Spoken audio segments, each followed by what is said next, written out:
Ya.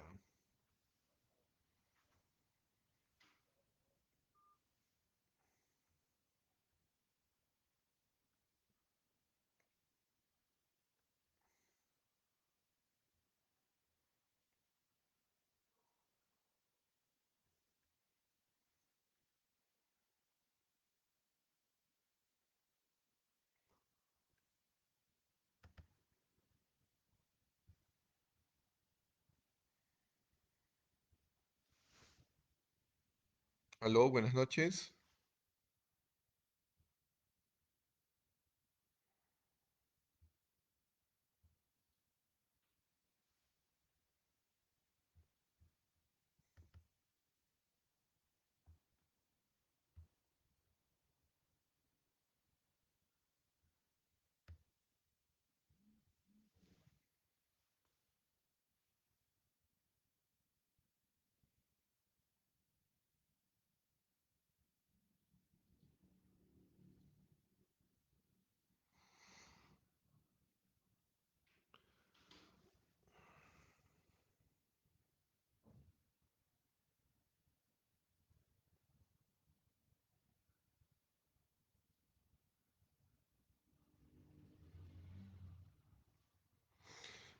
Buenas noches.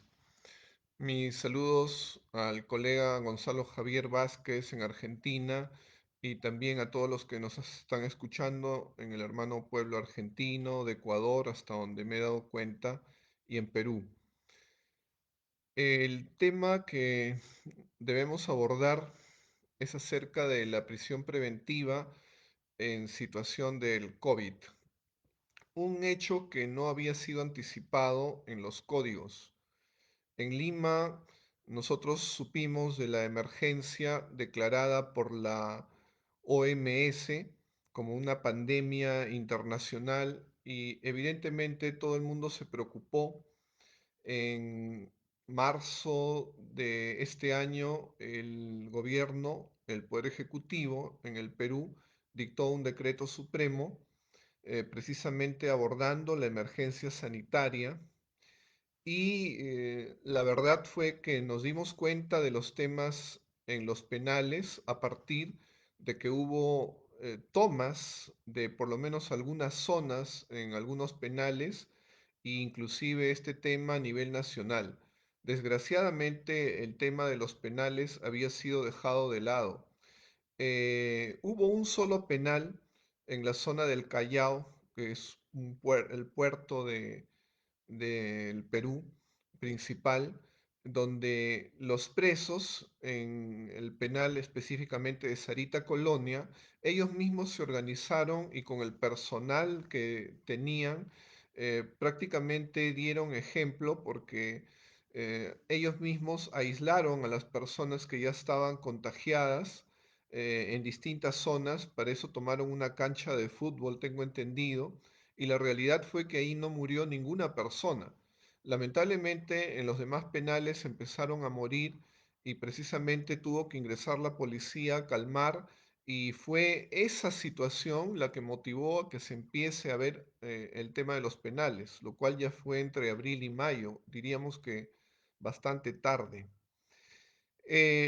Empezaré tratando el tema de la prisión preventiva, como la vemos aquí en Perú.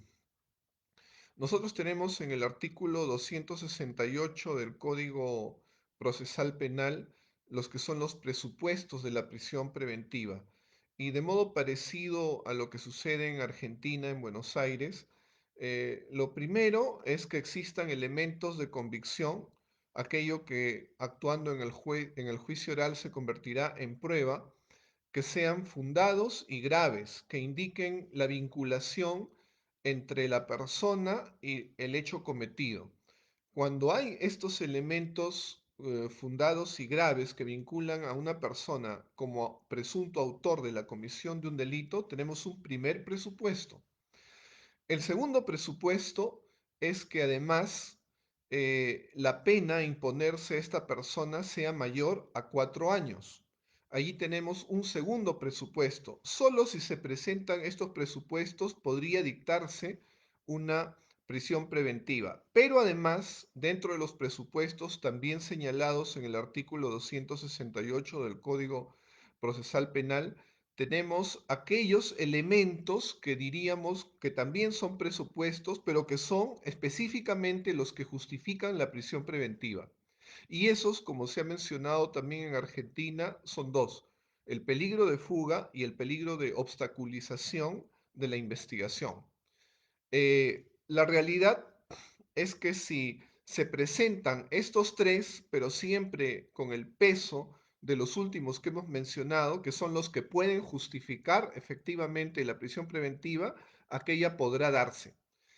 El hecho que hablemos de que estos dos últimos, el peligro de fuga y obstaculización, son los que justifican, es porque los otros se podrían presentar, es decir, elementos de convicción fundados y graves que vinculan a una persona como presunto autor de un hecho, y también que la pena sea elevada, pero si no existiera el peligro de fuga, no bastarían ellos para determinar una prisión preventiva. Nosotros tenemos que en la casuística peruana, además, se han pretendido discutir como que hubieran dados en la práctica dos temas más, dos requisitos. Y uno se ha dicho que sería el tema de la proporcionalidad y el otro requisito, el tema del plazo. En realidad, nosotros vemos que en estas sugerencias no son necesariamente requisitos, porque nosotros sabemos que la prisión preventiva, si tiene dos elementos justificantes, que son el peligro de fuga y el peligro de obstaculización, entenderíamos que a ese nivel ya se definió la proporcionalidad. Sabemos que un peligro de fuga ni una obstaculización se van a poder frenar con dos medidas antes, que son la comparecencia simple o la comparecencia con restricciones. Es la prisión preventiva la única que puede frenar este peligro de fuga o de obstaculización. Entonces, evidentemente no tenemos que volver a discutir el tema de la proporcionalidad, sino que la proporcionalidad es consustancial a estos dos peligros que evidentemente solamente pueden ser eh, contenidos a través de una prisión preventiva. En relación al otro tema del plazo, aquí vemos que está en función de la persona que es afectada por la prisión preventiva. Es decir, no puede haber un plazo indefinido. Si bien es cierto, la justificación es la investigación que debe darse, entonces la investigación tiene también un plazo. No puede ser indefinida, y menos si hay una persona privada de su libertad. Por lo tanto, el plazo es una condición que tiene que darse en función de ponderar el tiempo que demorará en terminar la investigación. Si termina la investigación, teóricamente ya no habrá el presupuesto de que continúe la prisión preventiva. Si era la obstaculización de la investigación, la persona debería de salir aunque ya siga en juicio oral, etcétera, porque terminó la investigación. No es lo mismo el peligro de fuga. El peligro de fuga teóricamente solo se puede contener en estado de investigación y posterior a la investigación, estando ya en juicio oral, porque la persona podría fugar. Teóricamente, esa es la naturaleza que diferencia ambas condiciones que ameritan la privación de la libertad. Nosotros, en todo caso, encontramos que en los penales, en forma parecida a lo que ha relatado nuestro colega argentino, teníamos a diciembre del 2019 95.548 personas privadas de su libertad. De esas personas, el 37% eran personas que tenían prisión preventiva. Lo que sucede es que en la mayoría de las regiones del Perú, salvo Lima, ya rige el Código Procesal Penal de tendencia acusatoria y que por lo tanto generalmente restringe las posibilidades para que el fiscal pueda solicitar prisiones preventivas.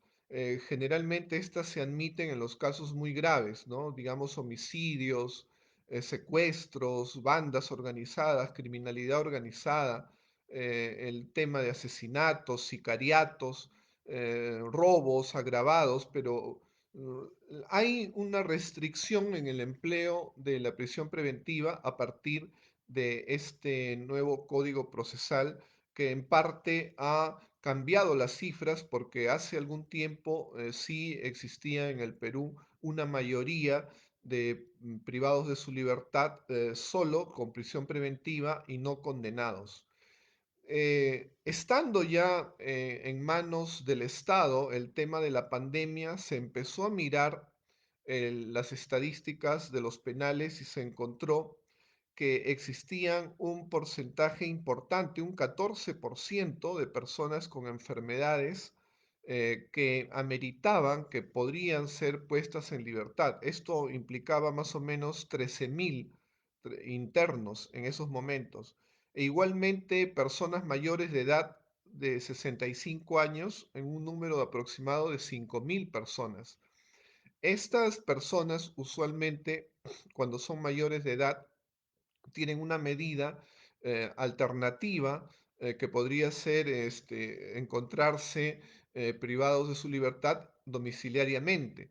En el Perú también se había trabajado desde hace por lo menos unos 6 años el tema de los grilletes, es decir, las personas se colocaban grilletes y podían salir de la prisión y estaban controladas. Lamentablemente eso no avanzó mucho, no se sabe por qué.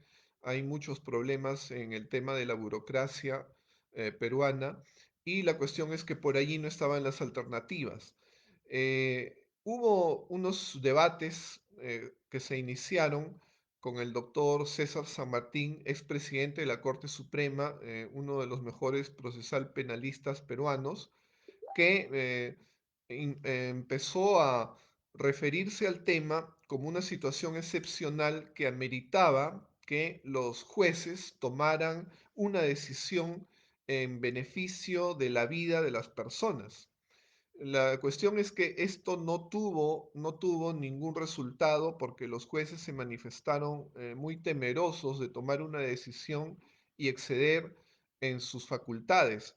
Lo que sucede es que la prisión preventiva en el Perú, como medida, solamente está vinculada a la actuación de dos organismos, el Ministerio Público por un lado y el Poder Judicial por el otro. El Ministerio Público es el único que puede solicitar prisiones preventivas, ¿no? Una persona que ha sido agraviada por un delito, por muy grave que sea, o sus familiares que pueden estar presentes en el proceso como parte civil, ellos no están facultados para pedir una prisión preventiva. El único que lo puede hacer es el representante del Ministerio Público, el fiscal, que él tiene el tema de la persecución del delito y por lo tanto también el onus probandi, la obligación de probar, de demostrar la responsabilidad penal de las personas y también evidentemente cautelar que las personas estén presentes en el proceso, que no atenten contra el mismo. Entonces, como decía, el fiscal es el que puede requerir una prisión preventiva y para ese requerimiento tiene que solicitarlo fundamentadamente, porque como sabemos, aquí hay una intervención sobre la libertad de la persona, que es uno de los bienes máximos junto con la vida misma. Y por lo tanto, para vulnerar esa libertad, hay una actuación invasiva, ¿no? Del derecho procesal penal, del derecho penal. Entonces, tienen que haber fundadas razones para eso.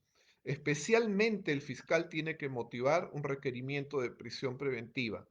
También tiene una facultad de pedir la modificación. En realidad, una prisión preventiva es una medida provisional, como bien se dijo por el colega argentino, acá también se le considera del mismo modo, y puede modificarse la situación tanto a pedido del Ministerio Público como a pedido de la defensa.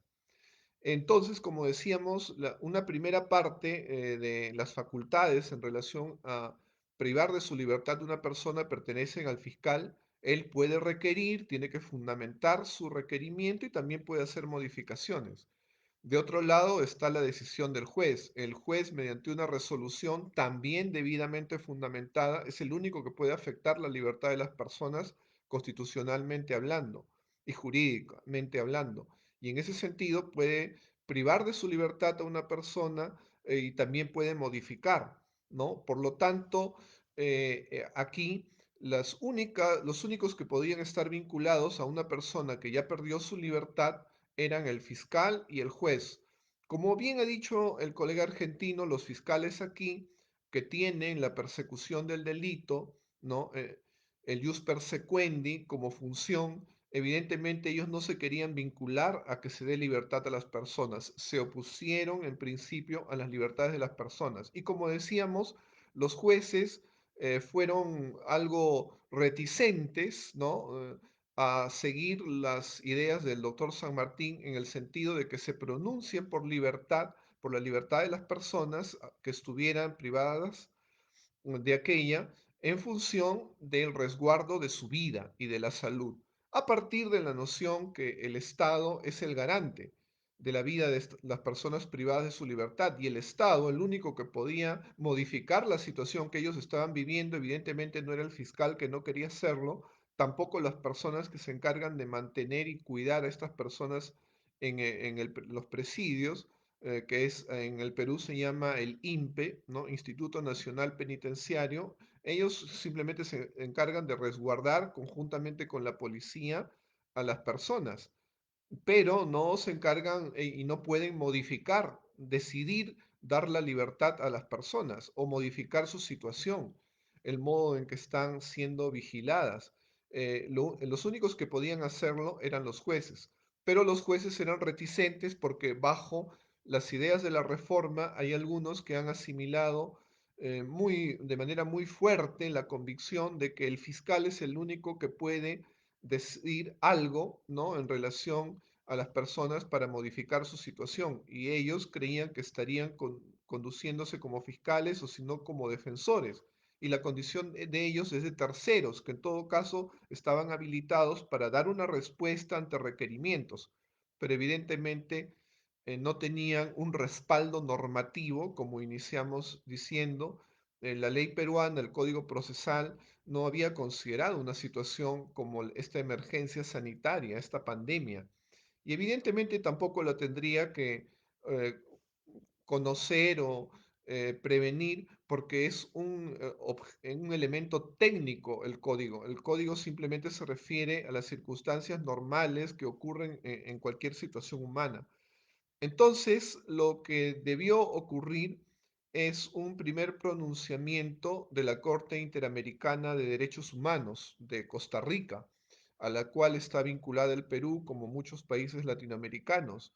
Lo que sucedió es que los abogados, también abogados peruanos, recurrieron a la Corte Interamericana al considerar que estaba en peligro la vida y la salud de sus defendidos, dado que lamentablemente en el Perú también, como en Argentina, existe el hacinamiento.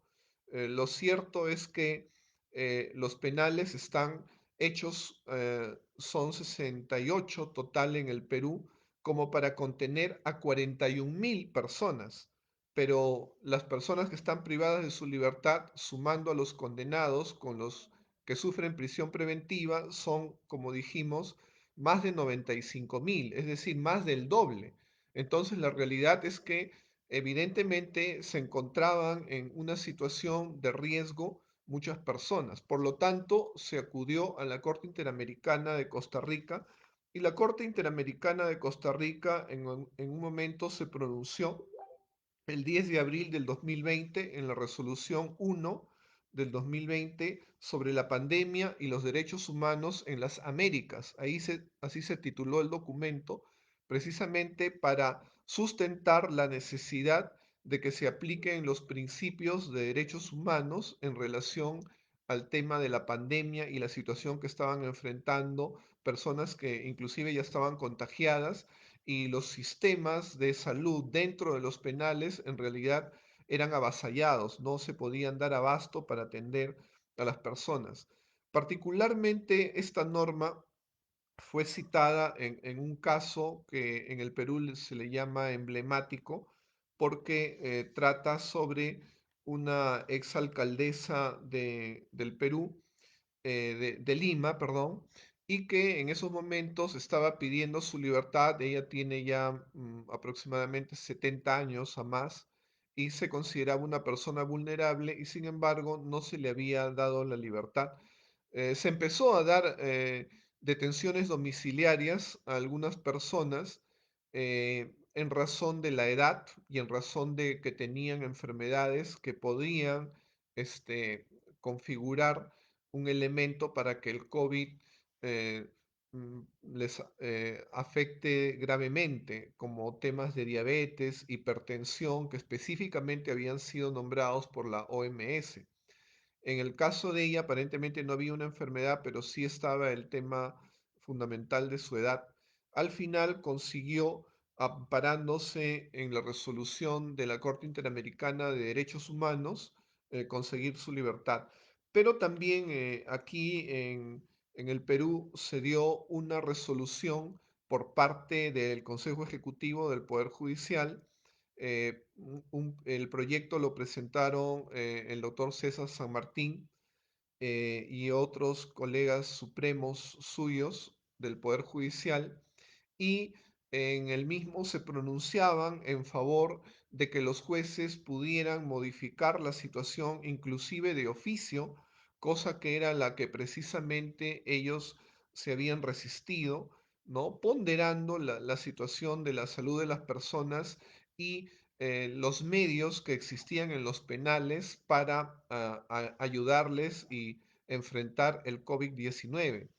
Han habido algunos casos que han generado polémicas. Por ejemplo, nosotros sabemos que el Perú afrontó eh, el terrorismo y se tiene detenido al principal líder de ese grupo llamado Sendero Luminoso, que es el señor Abimael Guzmán. Abimael Guzmán, que ya tiene más de 80 años, pidió su libertad, pero no se le concedió, y no se le concedió no por el hecho de que se considere que a él no se le podría dar, sino porque se considera que médicamente se le puede atender en el penal. Fue la misma situación del señor Alberto Fujimori, expresidente del Perú, que también solicitó que se le diera una detención domiciliaria, pero se encontró que en realidad también en el penal donde él estaba, que es un penal adecuado específicamente por su condición de exmandatario del Perú,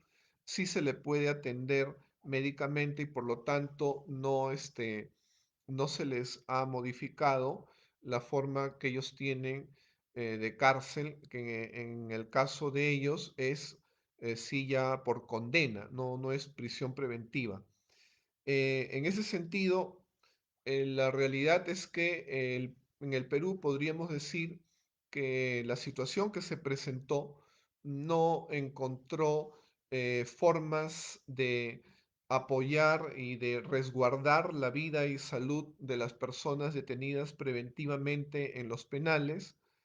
Por lo tanto, se tuvo que recurrir a principios que vinculan la obligación del Estado para poder darles libertad, ¿no? El principio de variabilidad de la prisión preventiva, en este caso específico de los privados de su libertad preventivamente, es una base importante el tema de que el Estado es el garante de la salud. Estas personas están privadas de su libertad, pero no están eh, evidentemente abandonadas en su situación. El Estado tiene una obligación, ¿no?, de responder por la salud de estas personas.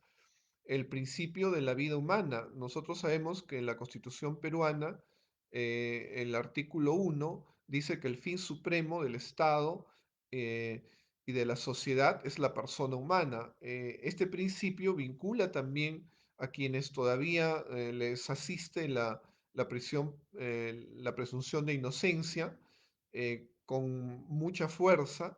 No quiere decir que estén por fuera los que ya están condenados, también el Estado es garante de ellos, pero particularmente para examinar la situación de los privados de su libertad preventivamente se aplicó este principio también. Sabemos además que la prisión preventiva es subsidiaria, como también lo dijo el colega argentino. Se tiene que dar como necesidad, ¿no? Los justificativos de la prisión preventiva, el peligro de fuga, el peligro de obstaculización, aluden a una necesidad ¿no? De que la persona no fugue se le mantenga para que responda en el proceso penal, para que pueda ser condenada si acaso es la situación que se dará, y también como que es una última ratio dentro de las medidas invasivas que limitan los derechos de las personas. Definitivamente privar a una persona de su libertad es lo más grave, ¿no? Y en ese sentido, de todas maneras, el principio pro homini, ¿no? La vida ha sido lo que ha permitido que en el Perú se manejen las normas de tal modo que la prisión preventiva ha sido revaluada, ¿no? Esa es la palabra que se ha utilizado, revaluada para que puedan darse algunas modificaciones. Como decíamos, los grilletes no han funcionado, no se han difundido tanto, aparte que tienen un costo y este costo el Estado peruano ha dicho que lo debe de pagar la persona, entre comillas, beneficiada, y aparentemente eso no se da muy fácilmente. Entonces, las detenciones domiciliarias han sido una opción para las prisiones preventivas, pero también se ha dado, como decía, el hecho de medidas en que se resolvió la situación de las personas por motivos de enfermedades graves o por motivos de edad. ¿Qué es lo que había sucedido en el Perú? En el Perú hay medidas como son la conmutación de la pena, ¿no? Para personas que están en estado terminal, por ejemplo. Lamentablemente han habido muchos casos en los cuales habían personas que estaban muy mal de salud, que teóricamente en la calle no iban a significar un peligro para nadie, tampoco en su casa, y donde podrían ser mejor atendidos, y lamentablemente no se daba esa medida que sí estaba consignada en la ley. Es más, hace algunos años se vio cómo las conmutaciones de la pena y otras medidas se dieron, pero más bien para narcotraficantes. Aparentemente, desde el Ejecutivo se estuvieron beneficiando a ciertas personas y los que más salieron fueron gente vinculadas al narcotráfico, que eran quienes podían pagar. En función de eso hubo toda una investigación, hubo procesados y hubo condenados. Pero eso indica como pues que las cosas se habían desfigurado y no se daban en la forma razonable que deberían. Esta emergencia del COVID ha permitido que se vea de distinto modo y con más sensibilidad a las personas mayores de 65 años, también a los que sufren enfermedades, para que se les pueda atender en su situación, ¿no? Considerando la excepcionalidad de la pérdida de la libertad. En ese sentido, nosotros es lo que podríamos mencionar de lo que ha significado esta emergencia en relación a la prisión preventiva en el Perú. En los últimos días, digamos, no se han dado muchos debates acerca de prisiones preventivas. No se ha considerado que esta emergencia signifique para muchas personas que podrían ser privadas de su libertad por delitos graves. En ese sentido hemos tenido que han habido algunos casos de sicariato, robos agravados, homicidios, cuyos autores, a pesar de la cuarentena, han sido detenidos, han sido procesados, se ha dado la audiencia de prisión preventiva solicitada por el Ministerio Público y han sido privados de su libertad preventivamente en estado de investigación. Esto en función de la peligrosidad de las personas, porque lamentablemente en el Perú se ha desarrollado mucho ya la criminalidad organizada. Cuando hablamos de robos ya hay organizaciones criminales y también cuando hablamos de sicariato. En ese sentido, como digo, a partir de la reforma, las prisiones preventivas no se dan en tanta proporción como antes sucedía. Ahora los fiscales se cuidan de tener suficiente base y los jueces igualmente de revisar es muy al detalle los pedidos del Ministerio Público. En ese sentido, ha disminuido por eso el porcentaje de privados de su libertad preventivamente. Hasta aquí sería mi intervención. en relación al tema que se nos ha solicitado y por haberme escuchado. Muchas gracias.